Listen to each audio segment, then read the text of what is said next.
We have used a lot of different techniques in helping our children to grow spiritually. And so really what I want to give you, because I know when I come to Hearts at Home, I want to leave with ideas. And so really what I want to give you is a bunch of ideas. And so let's talk about some things that we can do that can impact the spiritual lives of our kids. Okay, the first thing that I'd like to talk about is bringing our kids to the altar of the commonplace. I love that term, the altar of the commonplace. It's from a song from a long, long time ago. But really what it means is to help our children see God's glory in the most ordinary places. I think when we leave our children's spiritual lives in church, we're missing out on the wonder and the glory that's all around us the other 6 days.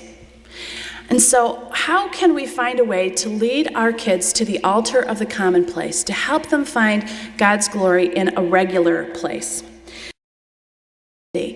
Part of what we need to do is approach our parenting with an intentionality that pays attention to these moments. We're walking in the forest. Look around you.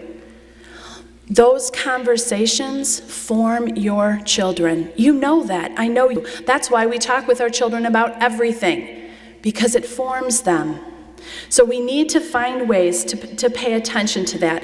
I want to share a conversation with you that I had with my son Benjamin when he was 4. We were driving home from preschool. My son Noah was in first grade at the time, and Noah and Benjamin are 19 months apart, and they sort of, if you have kids who are close together, you probably will get this, but they sort of are one age. Because they were so close together, Noah and Benjamin just ended up being Noah and Benjamin. And so whenever one's working on something, the other one is never very far away. And Noah had been working on a diorama. If you have school-age kids, you know this word well.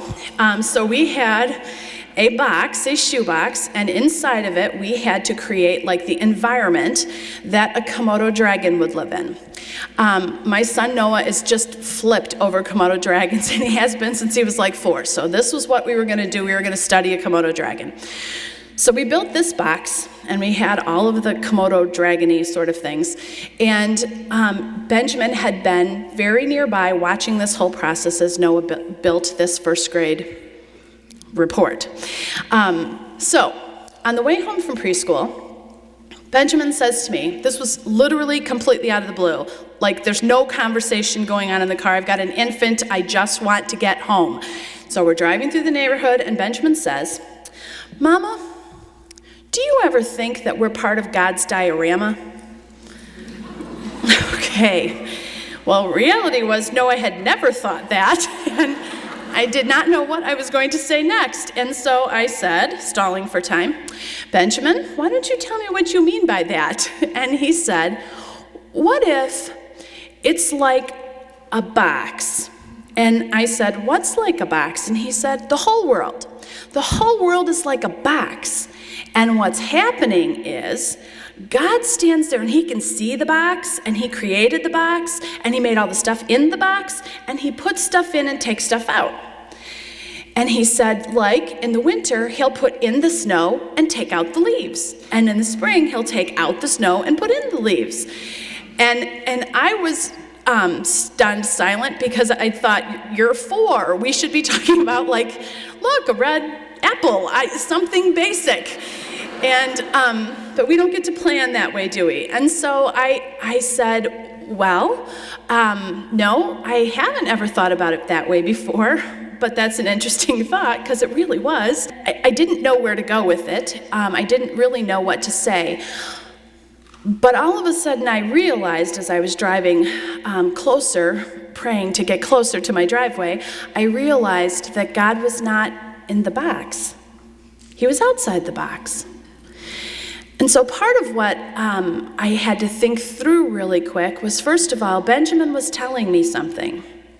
The God that I had given him as we walked through the forest, it's true. Putting things in, taking things out, coloring the leaves, that's true, but I had missed a piece. And so I said, you know what, Benjamin, I think that is such a cool way to think about that, and I never have thought about it that way before. But I would make one little change in your diorama. I said, I guess I feel like Yes, God is adding things and God is taking things out of the diorama. But the way that I picture it is God squishing himself down into the box. Because I said what he really wants is to be with his people. What he really wants is to love on his children. And so I said, I don't think he's on the outside, kind of adding, sort of randomly putting things in from a faraway place. Because what he really, really wants is to be with you. And so we talked for a while about what it would be like to have an enormous God squishing down into a shoebox, and he liked that picture. But it gave me an opportunity to listen to my son reflect back to me what I had been giving him. And we need to take time to do that because we might be missing something. My husband and I are very intentional, but we had missed something big.